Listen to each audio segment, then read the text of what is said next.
just saying that what is happening, what happened today, which is obviously a terrible tragedy, um, they ought to get a message that some of the vicious rhetoric that's been going on between both parties, and I blame them both. I blame the president, and I blame the Democrats, and I blame the viciousness of the media as well. That's accomplishing nothing. And and I just heard some of the comments that you had, and on healthcare, for instance, if I could get Schumer in a room and sit down with him and say, Senator, I don't get you. You keep talking about how terrible the House version of the Obamacare thing is, and how bad it's going to be in the Senate.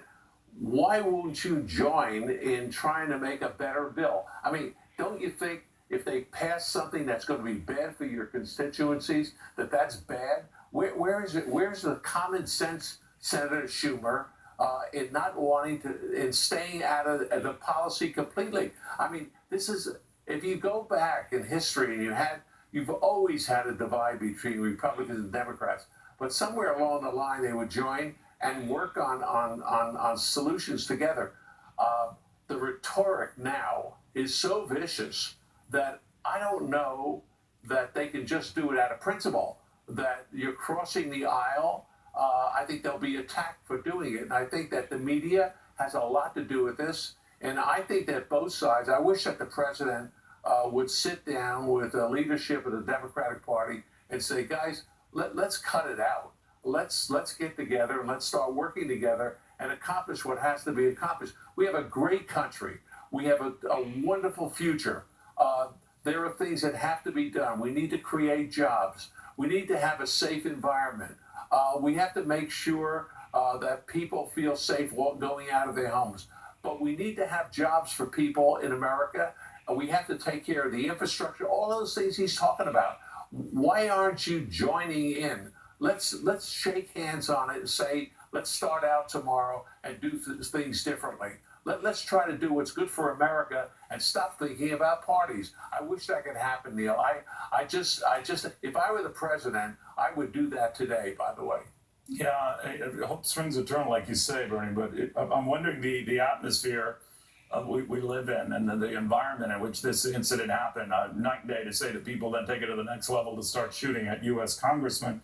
But I mean, I'm reminded of this Kathy Griffin thing where she, for art purposes, comedy purposes, has Trump's head, in her hand, or CNN host calling the president a piece of you know what, or this Manhattan Bay Shakespeare Theater that purports to show Donald Trump in a Shakespearean role in which he's killed, and people have a good laugh over it. Is the environment such now that it breeds this type of dismissive, perfectly okay with the most horrendous thinking? What do you think? Oh, yeah, no, I agree with you. I think it's, I mean, every time you turn the dial, every time, just tune into late night comic routines, after 11:30 at night, and you hear these routines that go on. They're not funny, they're vicious. Laughing at things that are really harmful to people is maybe a new type of comedy in the United States. But it's all part of this vicious cycle that's being fed by the politicians, which is being fed by the media. And unfortunately, you have sick human beings like this guy with a gun today. That gets to him. You say, well, this is only comedy. It's not me. To him, it was serious. To him, it was, I have to do something about it, and I'm going to kill somebody to prove my point. Let me tell you something. I am so worried about the life of the President of the United States, Paul Ryan. I'm worried about the head of the Senate.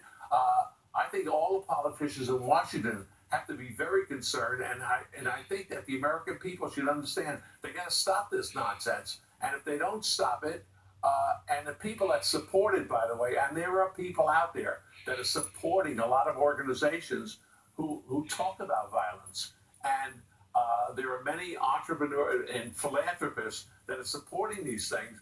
I think they better sit down and understand if you're going to support it, you're going to reap the benefits of it. And they won't be benefits. They're going to be detrimental to everybody in this country. This is a great, wonderful country. I've lived here 88 years, and I'm telling you, there's no place in the world like it. There's no country that comes close to it. Why would you want to dramatically change it? It just doesn't make a hell of a lot of sense. So I hope that somebody out there has a brain in their head. Um, Unfortunately, many people in the media world, especially because they are the ones that keep pushing it and pushing it and pushing it, I think they're more interested in the amount of money they make on the headlines than they are on what's good for this country. And I think they ought to start thinking about that. Certainly, the advertisers and the people that fund money and push money into these things ought to have some kind of control over it. I just think I think it's a sad day. It takes a great deal of reflection on everybody's part, and I hope that from both parties they're beginning to reflect on how dangerous this is to our way of life. How and it cannot continue this way. If they continue to dramatically say that president is not an elected official, doesn't belong there, there are going to be other nuts like this Hutchinson that's going to be out there. There are plenty of nuts out there, and you feed these people, and before you know it, they're going to do something dangerous. So I think they ought to cut it out now. Well put, Bernie Marcus, the Home Depot co-founder, on today's tragic developments and what, if anything, we can learn from them. Hope springs eternal, I guess. Congressman Robert Pittenger with us right now.